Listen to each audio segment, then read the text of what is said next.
Oi, oi, Colmeia! Tudo bem com vocês? Para quem não me conhece, eu sou a Débora, eu sou da Casa da Mãe Abelha, sou uma mãe educadora, pratico homeschooling já há 4 anos e hoje eu vim falar um pouquinho com vocês sobre esse tema que está aí no vídeo, que são ações de economia para o homeschool. Né? Aqui onde eu moro é uma cidade bem pequenininha, então eu estou constantemente precisando me readaptar e inventar recursos ou aproveitar recursos que eu já tenho. E aí eu tive a ideia e pensei, né, de ajudar outras famílias. Agora, no mês de dezembro, muitas famílias estão reavaliando como foi, né, o homeschooling em 2024, ou pretendem começar o homeschooling em 2025 e estão pensando se realmente é viável financeiramente, né, se vai ter orçamento para fazer isso. E eu entendo que esse mês também é um mês muito propício para nós fazermos avaliações de vários setores da nossa vida, né, e como não poderia ser diferente para aqueles que gostariam de fazer homeschooling em 2025, também é um período propício, né? Então, vamos começar com esse vídeo? O vídeo de hoje, depois de muito tempo, prometi que eu ia voltar com lives, mas hoje eu tive um tempinho e resolvi fazer um vídeo um pouquinho mais roteirizado, porque geralmente em lives a gente fala um pouco a mais, né, do que tá no roteiro. Então, hoje eu trouxe um roteirinho para falar com vocês sobre 10 ações de economia que nós podemos praticar na nossa vida, na nossa família, para que o homeschooling seja mais acessível, né? Eu fiz parte de um podcast esse ano e falei um pouco sobre isso lá, que quem gostaria de fazer homeschooling precisa seguir algumas etapas para avaliar se realmente o homeschooling faz sentido para a família, e uma delas era justamente o orçamento. Mas será que homeschooling é uma coisa só para pessoas ricas? Será que o homeschooling é elitista? Bom, nós vamos falar sobre isso hoje. Então, gente, o homeschooling, ele não é para todas as famílias, né? Homeschooling é para as pessoas que gostam de estar com seus filhos, gostam de aprender, gostam de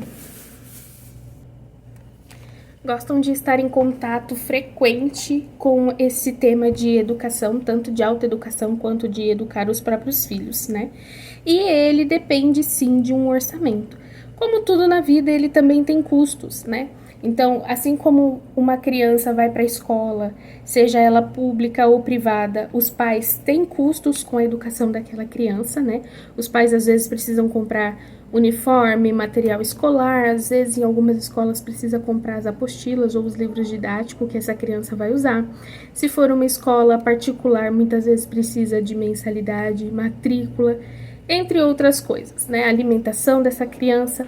Educar uma criança hoje em dia não é barato de forma alguma, seja no sistema de ensino público, seja no sistema de ensino particular ou em casa. Mas, em algumas opções, essa escolha pode facilitar ou dificultar um pouco mais no orçamento da família, né? Então, se você escolhe, às vezes, uma escola particular, esse custo pode ser X, e quando você escolhe uma escola pública, esse custo vai ser Y. E quando você escolhe fazer o homeschooling, esse custo vai ser Z, tá bom? Então, o que nós podemos fazer para que esse homeschooling seja acessível financeiramente, né? Então, para famílias que não têm, assim, tantos recursos financeiros, que precisam fazer algumas escolhas estratégicas, como fazer para a gente diminuir os gastos naquilo que a gente consegue para investir o nosso dinheiro em outras coisas que são tão importantes, né? Ou que sejam nossas prioridades. Então, a primeira coisa que eu vou falar é que se você for mãe ou se você for pai, não importa. A pessoa que for ficar com essa criança em casa, geralmente ela precisa cuidar da casa também. E a primeira coisa que eu acho que é fundamental é a economia doméstica. Débora, mas o que é economia doméstica? A economia doméstica, ela é basicamente você trabalhar com os recursos da sua casa de forma a maximizar isso, os ganhos e o uso deles, né? Então, por exemplo, você pode fazer seus próprios produtos de limpeza. Na internet tem muitas dicas, né, de produtos naturais, de produtos acessíveis, de forma financeira, você pode fazer eles, ou você pode trabalhar com cupons de desconto, você pode fazer um pré-preparo das suas refeições, né? Muitas famílias, eu inclusive faço isso. Quando eu vou na feira ou quando eu vou no mercado que tem promoções, eu escolho os dias das promoções, também faz parte de economia doméstica. O dia certo que eu vou ao mercado para comprar frutas, legumes e verduras. E aí, quando eu chego em casa, eu higienizo tudo e eu deixo tudo pré-pronto já em porções para facilitar o uso, para não desperdiçar alimento, para nós termos sempre comida saudável para nos alimentarmos, né? E assim valorizar aquele recurso, tá? Então, quando a gente faz esse pré-preparo dos alimentos, quando buscamos o dia das promoções, parece uma coisa simples e óbvia, mas o simples e o óbvio também precisa ser dito. Demorei bastante tempo para eu me acostumar com essa rotina de fazer as compras e já processar esses alimentos para não ter desperdício na minha casa. E pode parecer que não, mas o desperdício, gente, é um gargalo muito grande numa família, tá? A gente gasta muito dinheiro desperdiçando comida. Outra coisa que entra em economia doméstica é fazer armazenamento, né? Quando você vê uma promoção de alimento seco, por exemplo, um arroz, um feijão, uma farinha e etc., você vai no mercado e compra grandes quantidades de acordo com a quantidade ou o recurso financeiro que você tem. E aí você procura informações, tem aos montes na internet ensinando como fazer preparação e armazenamento de alimentos em casa. Hoje em dia nós não temos mais tanta cultura de ter a despensa, né, que antigamente as avós, os nossos avós tinham, porque eles iam ao armazém, compravam a saca, né, de arroz, de feijão, de etc. E eles precisavam guardar isso dentro de casa, muitas vezes sem uma geladeira, muitas vezes sem muitos recursos ali de conservação, mas essa comida tinha que durar ali um X período, né? Essa comida tinha que ter ali, inclusive para receber visitas, né? Muitas vezes recebia-se visitas. Os povos, ó, os nossos antepassados eram muito hospitaleiros, então tinha que ter essa comida suficiente para as pessoas que chegavam na casa, né, e eram ali recebidas com bastante hospitalidade. Então, o que eu sempre digo aqui na minha casa é que quem se prepara sofre menos, né? Então, fazer armazenamento dessa comida. Ai, mas eu moro num apartamento muito pequeno. Ah, mas eu não tenho habilidade. Todas essas coisas você pode colocar num papel o que te facilita e o que te dificulta em realizar uma ação e buscar soluções, tá? Então, eu, por exemplo, moro aqui num apartamento. Meu apartamento é bem pequenininho, ele não tem nem 50 metros quadrados. Então, eu tive que buscar alternativas para fazer armazenamento de alimentos, né? Não é nada, assim, exuberante, nada muito estratosférico. É um alimento simples do dia a dia, uma cesta básica do dia a dia. Um açúcar, um arroz, um sal, um feijão. E eu fui buscando esses cantinhos. Então, em algum armário eu consegui destralhar e abrir um espaço, uma prateleira. No baú da cama, às vezes a pessoa tem uma cama box que é baú, né? Às vezes ela consegue colocar estante, prateleira e etc. E ir criando esses espaços para fazer armazenamento de alimentos. Por quê? Hoje em dia a gente tem muito acesso a delivery, a restaurante, a mercado. Tem algumas cidades que tem mercados 24 horas. Então a gente tem um acesso muito rápido à comida. Porém, a inflação, gente, a inflação é um bicho terrível, né? A gente vive a inflação no nosso dia a dia, nada tão absurdo quanto já foi, né, na nossa história aqui no nosso país, de mudar preço das coisas 3, 4 vezes por dia. Mas a gente sente, né? Eu mesma agora no final do ano comecei a comprar materiais escolares e eu percebi o preço de muitas coisas. Um pacote de 500 folhas sulfite em 2020, quando eu comecei, eu pagava 26, no máximo 28 reais. E esse ano eu encontrei papel sulfite no meio do ano, né, na hora do desespero que acabou e eu precisava comprar, fui numa papelaria daqui da cidade e eu paguei R$ 36. E teve alguns lugares que queriam me cobrar R$ 40 em um pacote de 500 folhas de sulfite, gente. E nem é a melhor sulfite. Era uma sulfite fininha, sabe? Assim, de uma marca paralela. Então, quando a gente para pensar, né, nisso e você compra o alimento na época mais propícia, que é quando ela está mais em conta, quando ele fica caro, você não vai precisar comprar, porque você já tem na sua casa. E isso te economiza muito dinheiro, tá? Então, busquem métodos de conservação, tá? Tanto canning, que é aquela comida no frasco, né, de vidro, quanto armazenar produtos secos, tá? Porque às vezes o gás tá muito caro e você não tem coisa, acaba o gás domingo à noite, no segunda-feira você não tem como fazer almoço. Isso já aconteceu comigo, tá? Eu tive que esperar meu esposo chegar no fim do dia pra trazer o gás e aí eu cozinhei basicamente no micro-ondas e na air fryer. Eu ainda tenho esse recurso, mas você imagina, ficar sem gás, ficar sem energia. Se eu tivesse uma comida pronta já num pote de vidro, era só abrir o pote de vidro e consumir, né?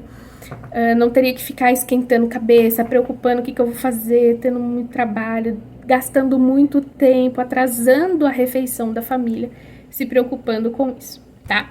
Então, pensar na economia doméstica. Quais ações dentro da minha casa eu posso fazer para prevenir que eu gaste dinheiro, tá bom? A segunda ação é investimentos certos. Débora, você vai me ensinar a investir no tesouro, sei lá, na taxa Selic? Não, gente, não é isso. Os investimentos que eu estou dizendo aqui para vocês são investimentos referente ao homeschooling mesmo. Tem algumas coisas que a gente compra, que é uma vez só que você compra, mas que você vai usar por muito tempo. Uma dessas coisas, ó, eu vou até pegar aqui pra vocês, que eu investi foi esse apontador aqui, ó.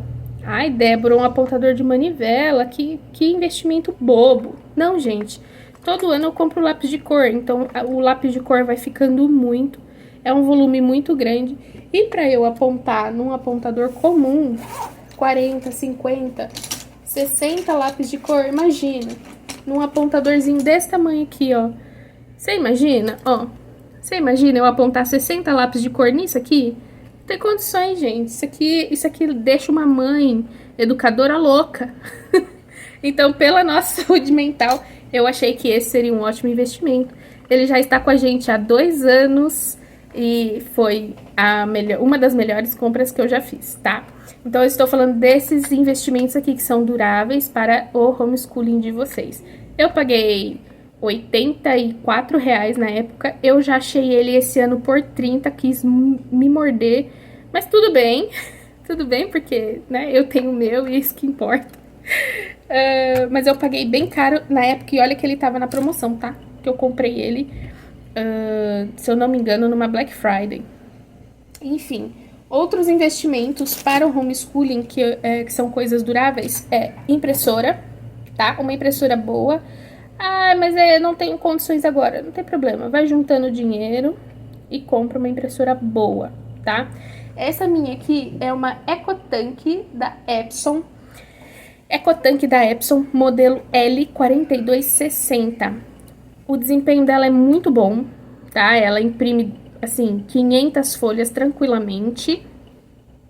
Aí você precisa fazer uma pausa para ela descansar, deixa ela umas horas, depois você volta a imprimir. Mas 500 folhas, gente, uma resma de sulfite é muita atividade, tá? O desempenho dela com relação à tinta é muito bom. Eu recarrego ela uma vez ao ano. Eu compro tinta uma vez ao ano, dá em torno de R$ 200 em tinta.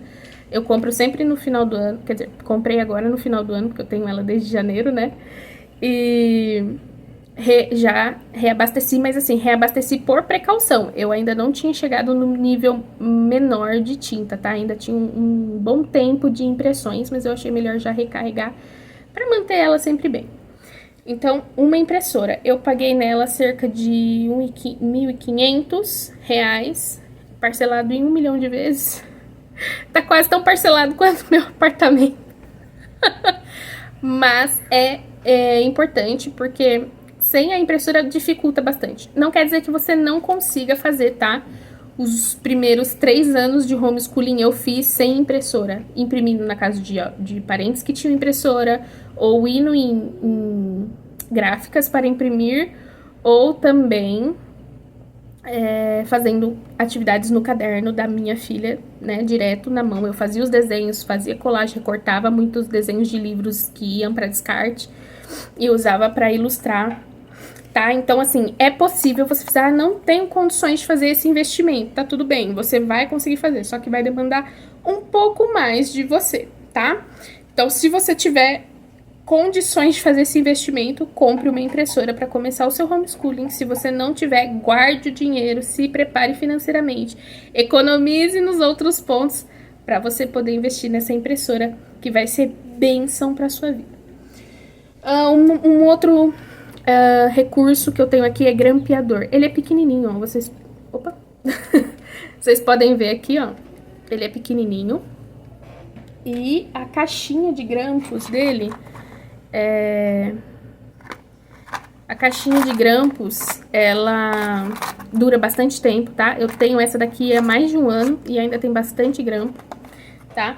Então, assim, nem tudo você precisa encadernar. Muitas coisas são volume pequeno, então você só grampeia. Isso aqui é bem barato, tá? Não é extremamente caro e faz a diferença, é bom você ter na sua casa, tá? Outra coisa que é bem legal de ter é esse aqui, ó, o furador. Eu comprei ele também no primeiro ano. Eu acho que esse daqui eu ganhei de herança de uma amiga minha que mudou de país. E aí eu pensei, vou investir nesse outro aqui, que é o furador. Por quê? Porque quando a gente tem um volume um pouco maior, que não fica bom grampeando, mas também é pequeno demais para você encadernar, você faz isso daqui, ó. Você coloca trilho. Desse lado aqui, tá vendo, ó? Eles são trilhos. Geralmente a gente encontra esses trilhos em pastas de crianças, ó. Tá vendo? Tem de metal assim, alumínio, e tem de plástico, tá? Eu tenho até aqui uma caixinha, olha só. Ele vem com 50 unidades de 80 milímetros. São grampos de trilho, tá bom? Esse daqui tá um pouco mais cheio do que 50, eu acho, porque ele é refugo. Mas, ó, o de plástico. Aí aqui em cima vem um outro que encaixa igual o de trilho mesmo. Só que ao invés de você fazer de assim, você gruda ele no encaixe que vem, tá? É bem tranquilo, bem facinho de usar. Não sei se ele é mais barato, tá? Tem que dar uma olhada. Mas, de qualquer forma, nenhum dos dois é caro, assim, uma coisa extremamente cara. E você pode reutilizar, né? Então, depois que terminou de fazer a atividade, você tira ele, grampeia as folhas de pouco em pouco, arquiva as folhas e reutiliza o trilho, tá bom? O que mais que tem de investimento? Tem esse daqui, mas eu vou falar mais pra frente. Vamos pro próximo investimento? Terceira ação de economia no homeschooling.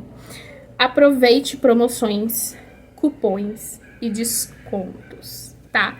Débora, isso é muito óbvio, mas às vezes a gente não consegue. Então, se você tá economizando em alguma área da sua vida, tenha isso bem na sua mente. Separe lá um cofrinho. Esse dinheiro desse cofrinho eu não posso mexer, porque é para eu aproveitar promoções. Gente, vocês ficariam, assim, chocados com a quantidade de itens que aparecem em promoção durante o ano. Uns preços, assim, imperdíveis de livro, de apostila, de material. Porque passa esse período de começo de ano, que o pessoal compra muito material escolar, e aí baixa demais os preços, né? Então, você compra coisas assim, ó, muito barato, mas se você não tá preparado financeiramente, você se frustra muito, né? Então, quando você tá preparado, você consegue aproveitar as promoções, os cupons e os descontos, tá bom? Quarta ação de economia no homeschooling. Reaproveite materiais.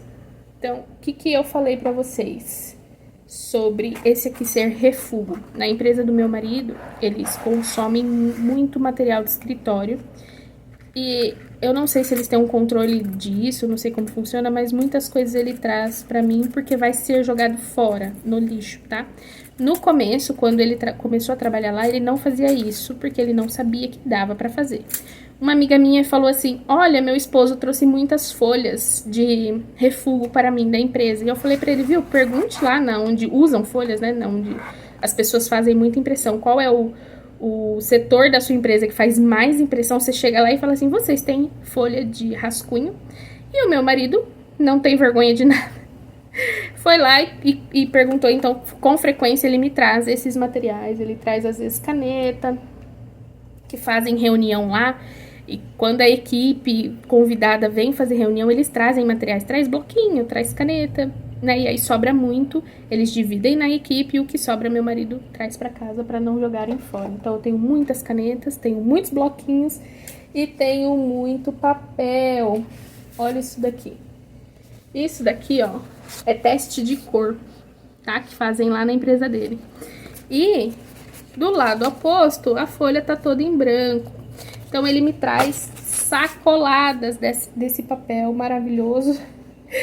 E isso me economiza muito dinheiro, tá, gente? Esse ano de 2024, como eu disse, eu não consegui comprar resmas de sulfite. Eu passei o ano todo praticamente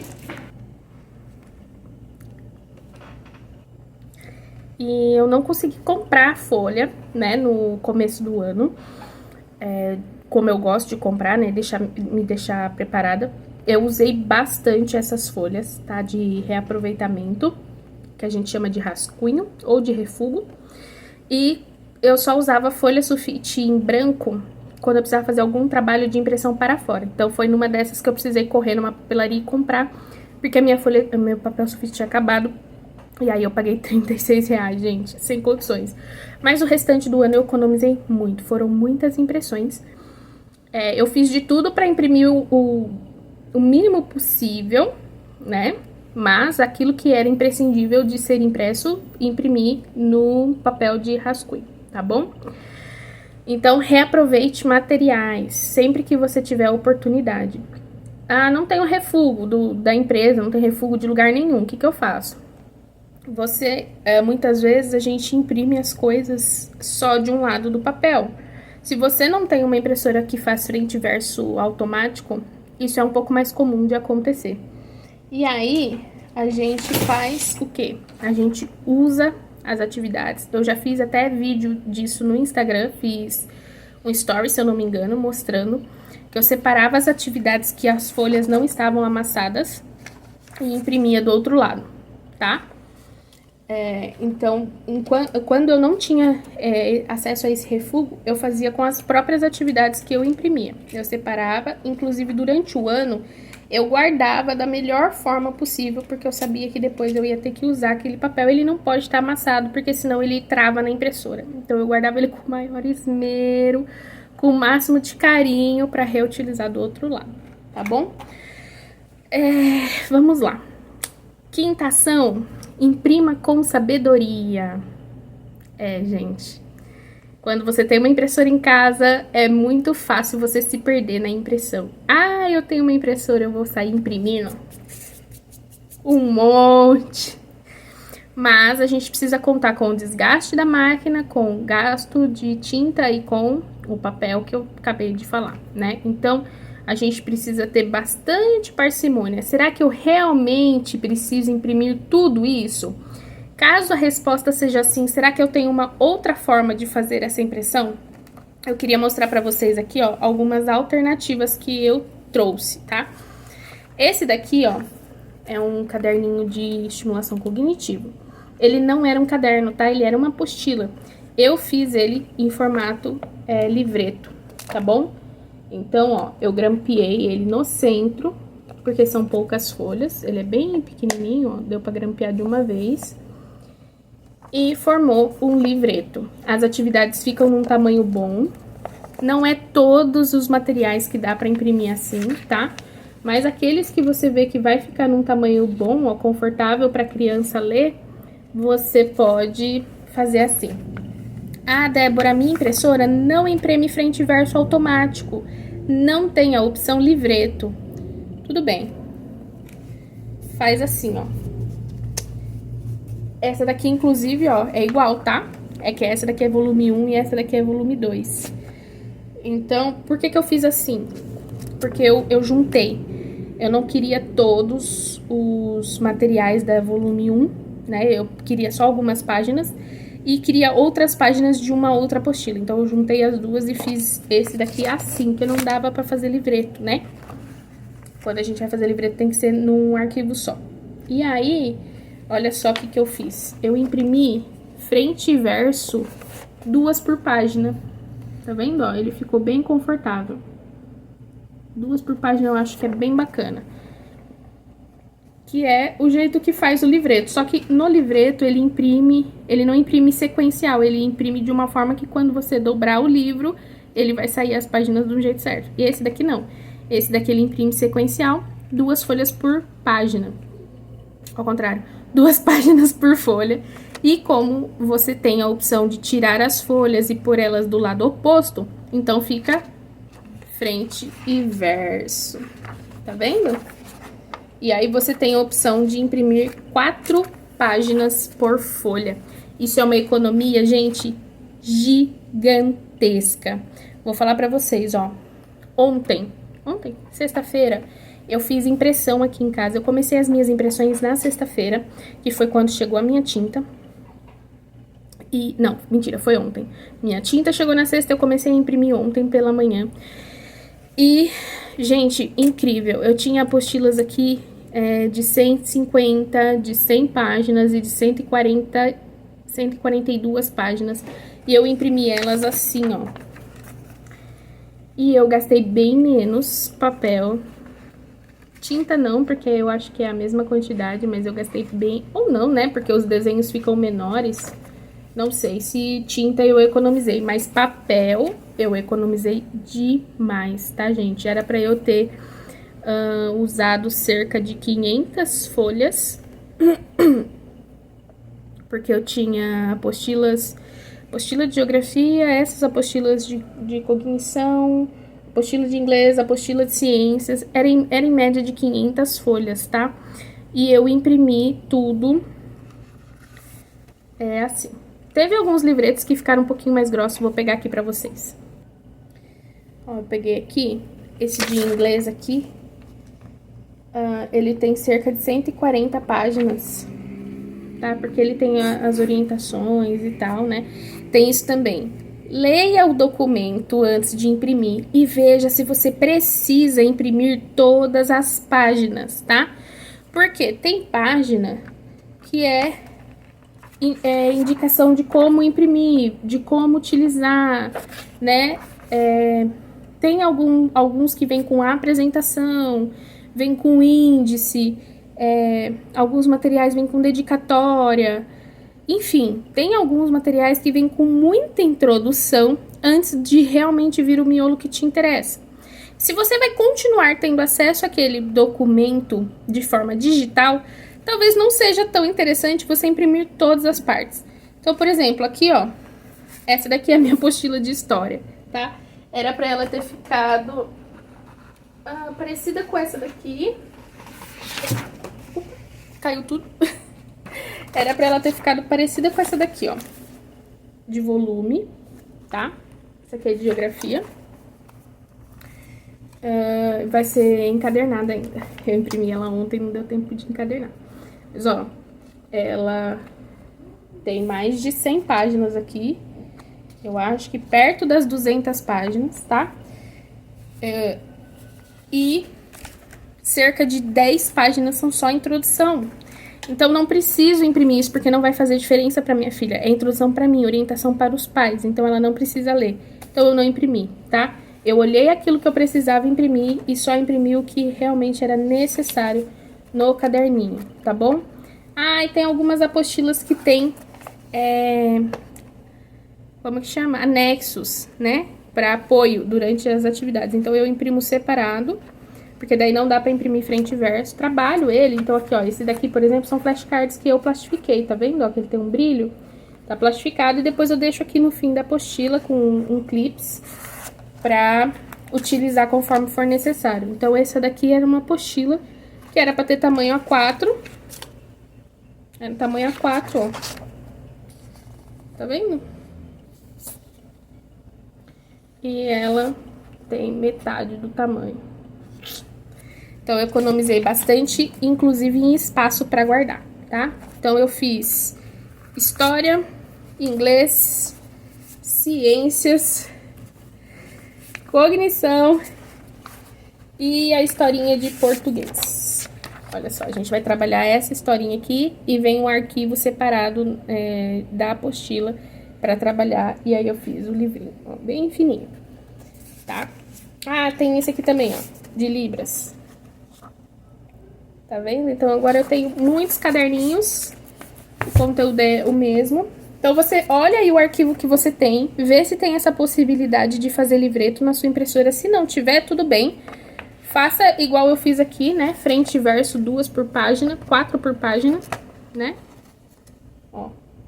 E aí, você vai economizar da mesma forma. Só não vai dar pra dobrar, né? Igual um livro, mas vai economizar da mesma forma. Tá bom, gente? Então, vamos ter parcimônia na hora de imprimir. Reaproveitando folhas que você já imprimiu e imprimindo mais de uma página por folha, quando for possível, quando for ficar confortável para a criança ler e realizar a atividade, tá bom? Número 6. Gente, esse vídeo tá ficando enorme, eu sou muito prolixa. Número 6.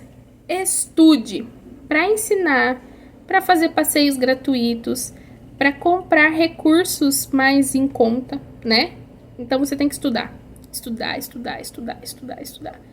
Nem porque você precisa estudar tem que ser caro. Tem muita coisa grátis na internet, muito livro, muito vídeo. Mas você não pode ter a desculpa de que você não sabe. Porque você só precisa buscar muitas vezes, tá? Não tenha preguiça de estudar. A gente economiza muito dinheiro quando a gente estuda. Eu estou fazendo uma leitura do livro de geografia pitoresca para crianças para ajudar minha filha na aula de geografia.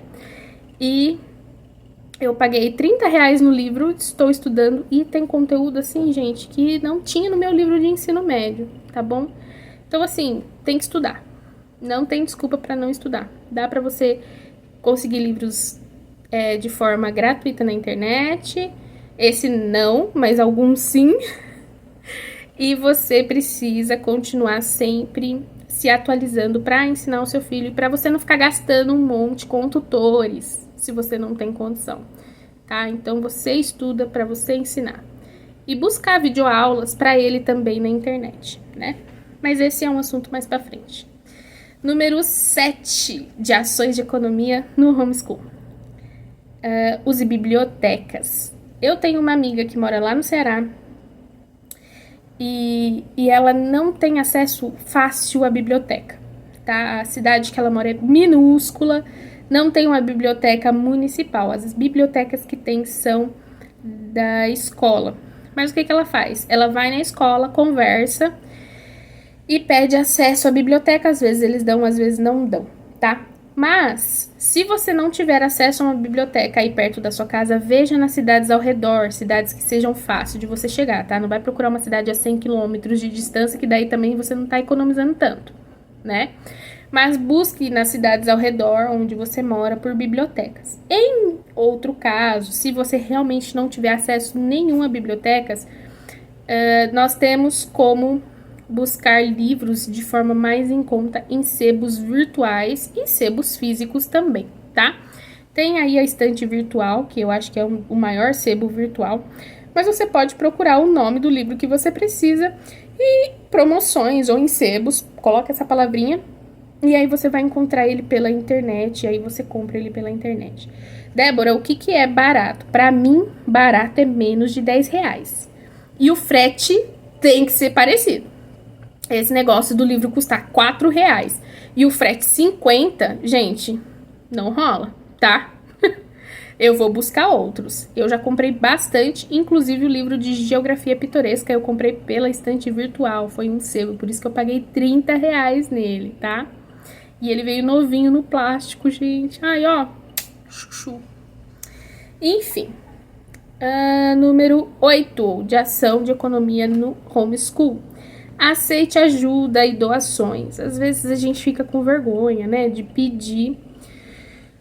Mas, quando você quer economizar, eu acho que vale você tirar um pouco o ego da frente, né? Principalmente se você tiver uma situação, assim, um pouco mais vulnerável, um pouco mais delicada e você realmente quer. Porque eu entendo que quem começa no homeschool tem uma condição financeira um pouquinho melhor, né? Ou pelo menos um pouco mais de instrução para conseguir os meios, conseguir os acessos. Mas nem sempre isso se mantém. Eu, quando comecei, eu tinha R$ 1.000 para usar no material escolar da minha filha, que foi o que eu usei. Me arrependo até hoje? Me arrependo, mas era o meu primeiro ano, não sabia, gastei um dinheiro que eu não precisava. E em outros anos, eu já não tinha isso, né, para gastar. Então eu tive que, por exemplo, chega no fim do ano, eu sei que as mães de crianças aqui do meu condomínio recebem os livros da escola, então eu perguntava, viu, vocês têm livros, né, aí, didático, das séries, né, que a minha filha vai começar. Então, por exemplo, tem crianças mais velhas, criança que está 1 ano, 2 anos, eu peço os livros, pedia, né, os livros para usar com ela. Livrinho, apostilinha, tudo que tivessem, eu aceitava. E eu usava muito com a Elise, sempre foi de muita ajuda. Brinquedo, recursos assim que as crianças deixam de usar, que vai perdendo pecinha, às vezes você dá um jeito de complementar aquilo que tá faltando, sabe? Tentem fazer assim, por aí. O nono promova cirandas de troca de roupa, de troca de livro, de troca de recurso, de troca de brinquedo. Promova cirandas. Você sabe que tem mães ao redor da sua casa, de crianças mais velhas e mais novas, e você convida elas, mães, pais, para participarem dessa ciranda. Eu fiz uma vez, durante a pandemia, pouco antes de começar a pandemia, eu fiz uma ciranda de livros. Eu ia no correio uma vez no mês, tirava um livro da nossa coleção, que já estava batido, que já estava muito lido, que já tinha até sido decorado, que já tinha passado da faixa etária e não gerava mais interesse, mas em boas condições, e mandava para uma pessoa de outro lugar. E isso era feito através de sorteio, com pessoas de todo o Brasil, tá? Nem sempre a pessoa que caía do sorteio era do mesmo estado que eu. E aí, como é livro, o correio não cobra o mesmo frete, né? Até um certo preço. Às vezes eu nem pagava o frete, tá, gente? Às vezes eu conseguia mandar ele por carta. Tem lá, você pergunta no correio e você vai descobrir que tem lá umas formas de você mandar livro, impresso, essas coisas de uma forma mais barata, tá? E aí chegava também na minha casa o livrinho de outra família. E aí sempre vinha uma cartinha, era sempre muito legal. Eu sei de algumas igrejas que promovem essas cirandas de roupas de bebê, por exemplo.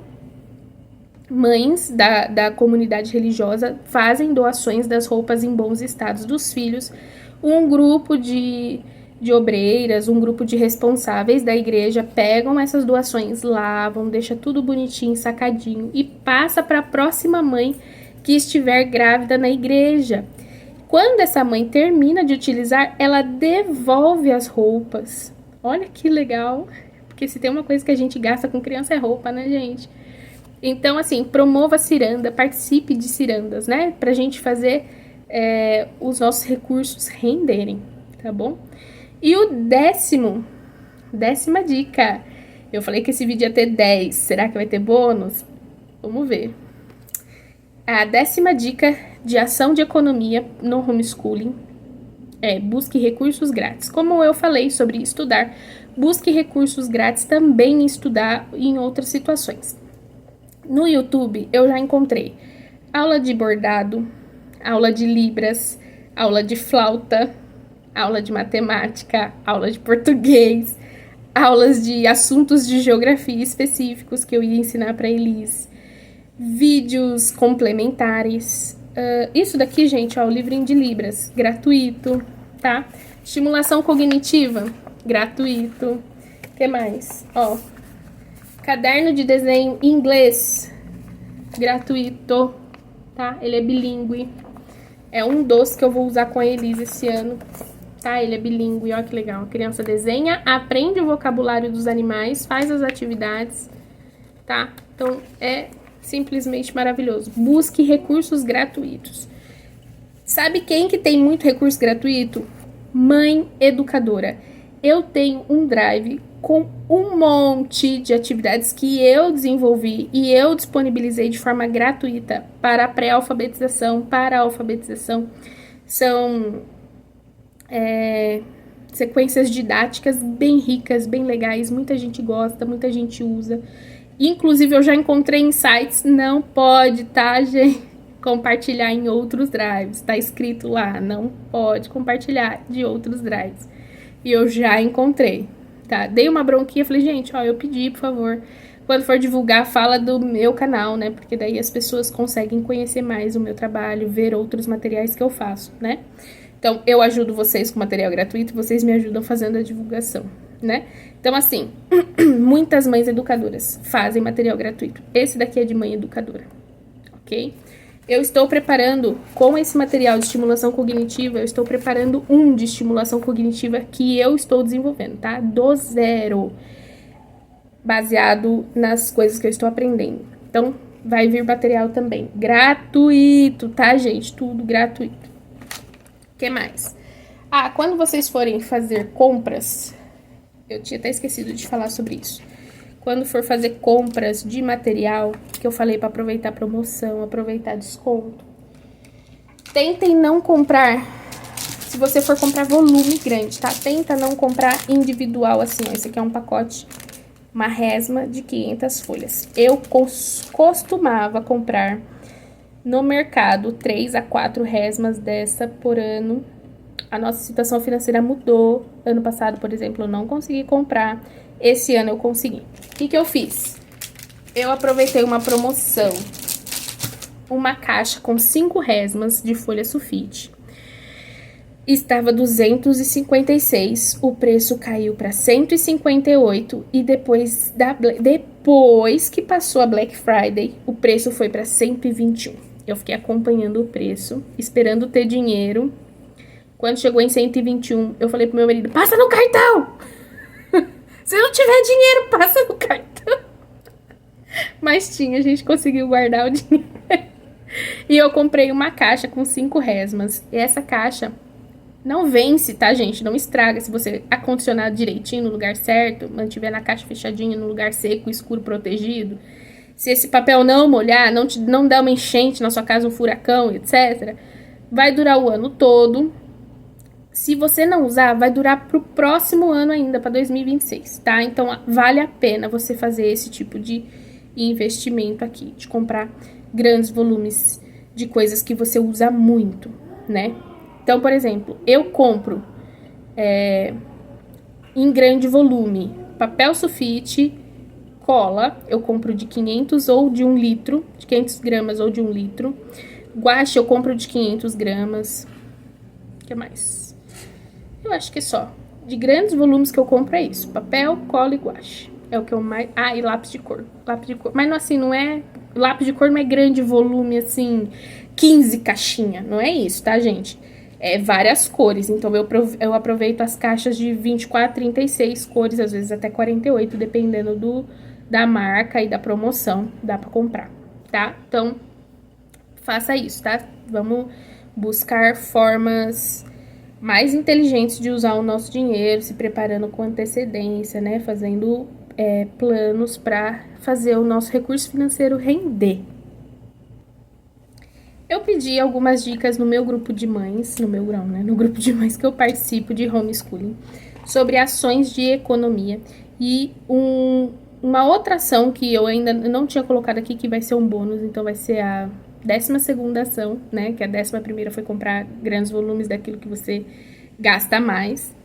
A 12ª é usar quadro branco, lousa, né? Eu ganhei uma lousa no primeiro ano, usei bastante, ainda uso com frequência, porque eu vou escrevendo e a criança vai copiando no caderno, e isso acaba economizando em impressão, tá? E Ajuda a criança também a aprender a fazer cópia, né, ler e fazer mais de uma função ao mesmo tempo.